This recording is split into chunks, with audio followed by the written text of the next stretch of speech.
I'm Joe Galvin, Chief Research Officer for Vistage. The economic impact of Russia's invasion of Ukraine has yet to be seen or felt, but the increased threat of a cyber attack has escalated immediately. So while the war seems far away, the threat is not. It's already here. That's why we've invited Vistage speaker Mike Foster to be with us today. Mike, thank you for coming. Mike is CEO of the Foster Institute. He is one of our most popular cyber speakers. He's been a Vistage speaker for a long time. His program, Stop Today's Hackers, Empowering CEOs to be Cloud and Cybersecurity Savvy, has never been more important than it is today. Mike, the Ukraine seems far away, but this war can come to the CEO's doorstep right now, as a cyber attack knows no boundaries. What should CEOs be? Why should CEOs be concerned? It's a great question. It's important to bring up what's been going on out in the world and what's important to protect. So for example, CEOs need to be thinking about their websites or web applications. That's when a customer or someone else logs on, puts in a username and password or anything that actually runs a program. Those are very, very, very high targets because it's something the public can access. They can be hit from anywhere in the world and bad things could happen, either from people who are not authenticated, or even if somebody figures out credentials, some bad actor finds out credentials and logs in as one of your supposed customers, but could wreak havoc once they get in. So that's a key component. Along with that, it's important to focus on your network. Obviously, that's what people normally think of, and you bet. The cloud services. Some people don't think about how essential it is to protect the cloud services because we just assume, hey, everything's there, everything's safe, it's in the cloud, no big deal.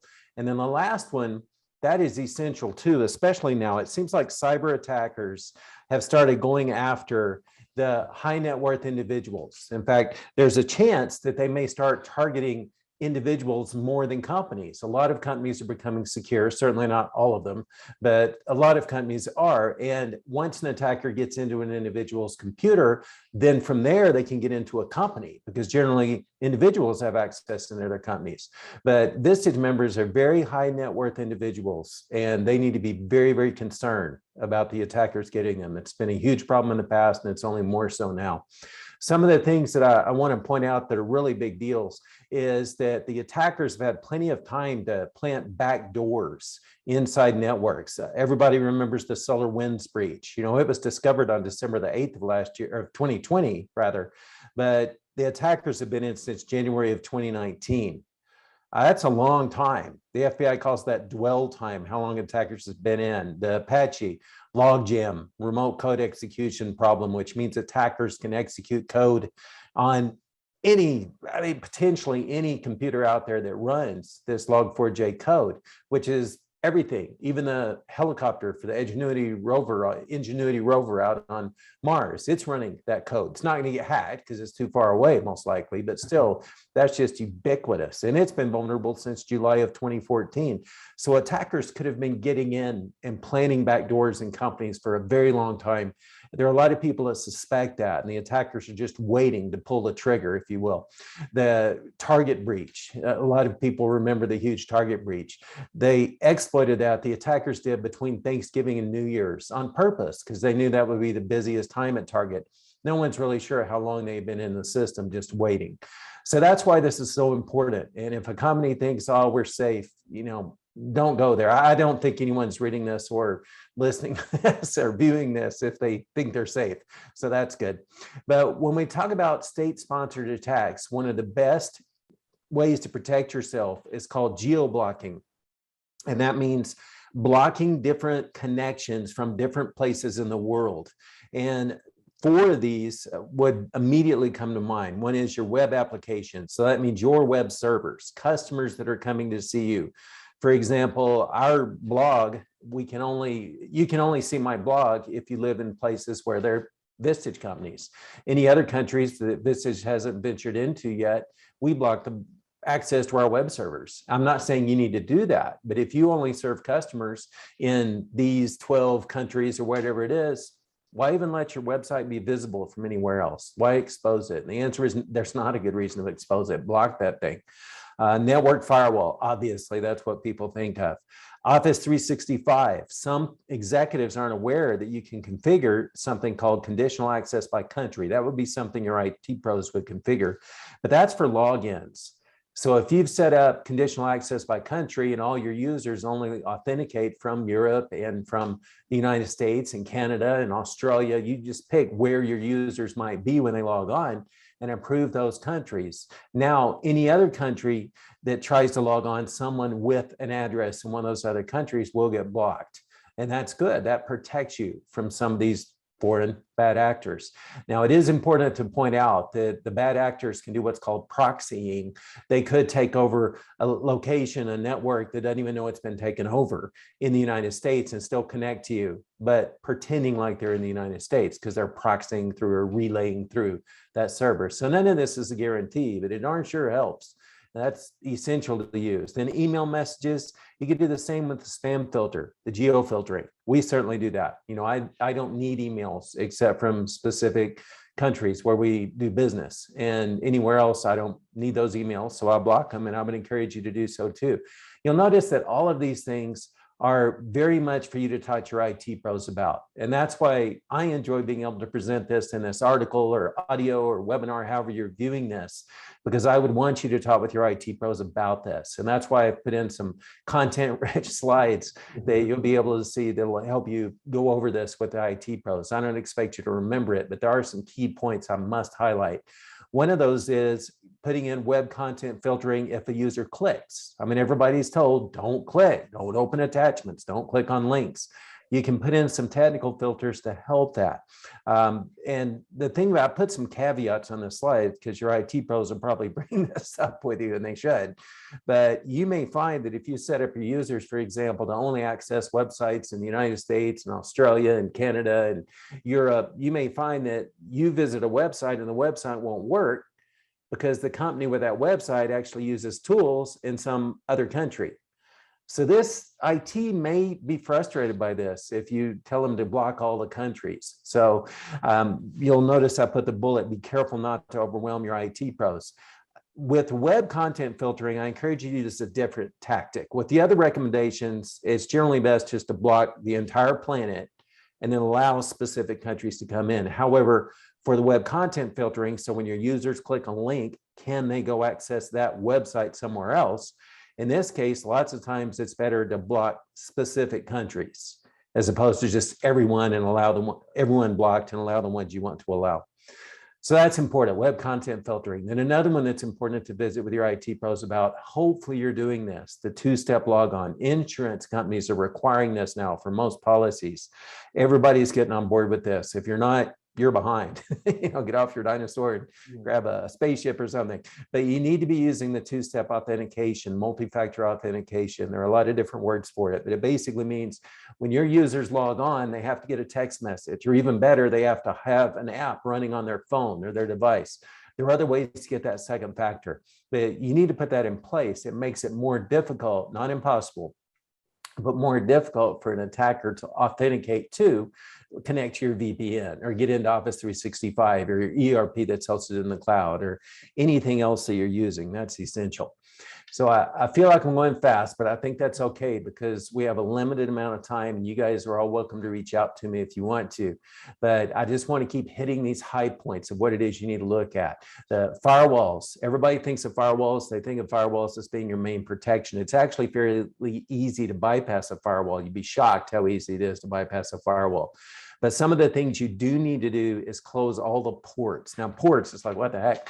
What that means is, as your IT pro can explain to you as well, but you could think of computers having like 65,000 TV channels that they're able to tune into.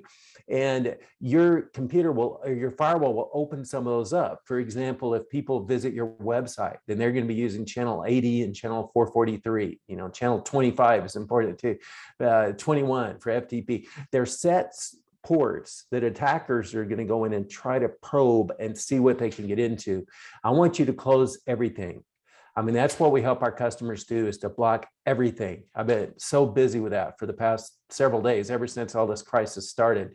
It's all we're doing. It's going out to our customers and probing. And it's shocking what's open. We've got a customer that for some reason remote desktop. If you've never heard of that, it's just how your customers get in from the out, not customers, your users, your workforce comes in from the outside. That should never just be exposed to the public. But it is, and they didn't know it. So we showed them, and we were detecting all these attacks that are already happening. The port should not have been open, but it was. So that's why it's important to stop with your IT pros.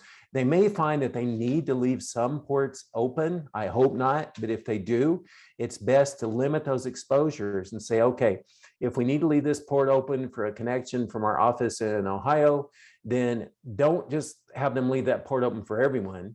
Have them only open the port for Ohio. Now they may need to have it publicly accessible by the planet. Okay, so be it, then it's essential. But otherwise, please have them look and see what they can restrict. And the best way to go is just for attackers not to even see your devices. They go to your address and just think you've turned off all your servers, and they can't touch them from that. They're going to have to get in a different way. And oh gosh, there's so many other ways too, but definitely lock down those ports. It's essential. And I mentioned that example, exposing remote desktop connections, as one of our customers had, and they're working on getting that shut down. So something else to keep in mind is attackers break features.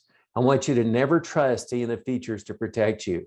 Don't trust your firewall that it works flawlessly. Don't trust that your antivirus works flawlessly. Don't trust that Microsoft logons work flawlessly, because the attackers are always finding ways to get past these. I encounter some IT pros, not yours, but I meet some IT pros sometimes that say, Mike, we don't have to worry about any attacks because we have, and they list off the 8 security controls they have in place, which are all awesome security controls. But in their mind, they've already decided that the firewall works as advertised, that antivirus works as advertised. What they may not be thinking about is the attackers buy those firewalls too, and the attackers look for ways to break the firewall. Attackers buy the same antivirus products, and attackers look for ways to break antivirus. I mean, it's a constant cat and mouse game going on. Just don't let anyone get satisfied that, yes, because this product is supposed to do what it says it'll do, it'll definitely do that. No, the attackers are getting in, breaking everything they can. You need to stack these cybersecurity controls as much as possible, have things in place. Yeah, I could go on for hours. I want you to engage your email servers, because email servers, there is technology called SPF, DKIM, and DMARC, the very bottom bullet point there. But those are built in. It's technology that's built into the internet. If you want to go to my blog at fosterinstitute.com, there's a button that says blog, or you can go to fosterinstitute.com/blog. You'll see a recent article all about SPF, DKIM, and DMARC, and it explains in detail. But it's something you've already paid for. It just needs to be enabled. It's a little bit technical, but there are places out there in the world that'll help your IT pros set this up. I don't want to get too technical here, but it involves your servers to make sure, all right, did that email that came to you, did it get altered since it was sent?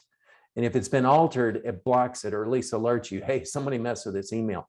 It also makes sure nobody's spoofing someone else. You know, they pretending fraudulently impersonating someone else.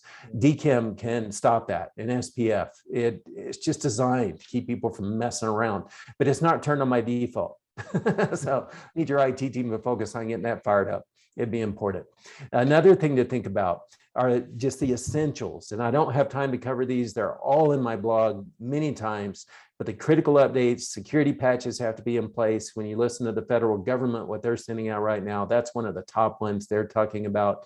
No local admins. That may not make sense to you if you haven't seen one of my presentations. That's okay. Just know that's huge to get fixed if you have any local admins. Antivirus, EDR, important. And then application control, we find is very underutilized. One of the companies we're auditing right now, since last year, they implemented application control. So I have new hope. But application control is something very simple. What you do is you make a list of programs that are okay to run. And then your IT team tells the computers, it's very quick. They say, these are the only computers you can run, or excuse me, the only programs you can run. And that's all the computers will run. So if an attacker tries to install, we're going to hack you now.exe and tries to run that program, the program won't work. And a lot of IT pros think this is very involved to set up, that it's very technical, that it's going to cost them a lot of time. And the reality is it doesn't have to. There's some third-party products right now that make that relatively easy and trouble-free. And it's just really, really powerful. So application control, these are some of the things that are most important to protect yourself. And that finishes up the protection part. Like I said, a cyber attack will take your business down as sudden as a heart attack. And in spite of everything that has gone on and is going on, there's no greater threat to your business right here, right now than a cyber attack. Mike Foster, ladies and gentlemen, from the Foster Institute, one of our all-star speakers, a true expert on cyber. Mike, thank you for sharing your expertise. I'm sure we'll come back and engage you as the year goes on, and we'll learn more about this. Joe Galvin, awesome. Vistage Research. Mike Foster, thank you, sir. You're welcome, sir.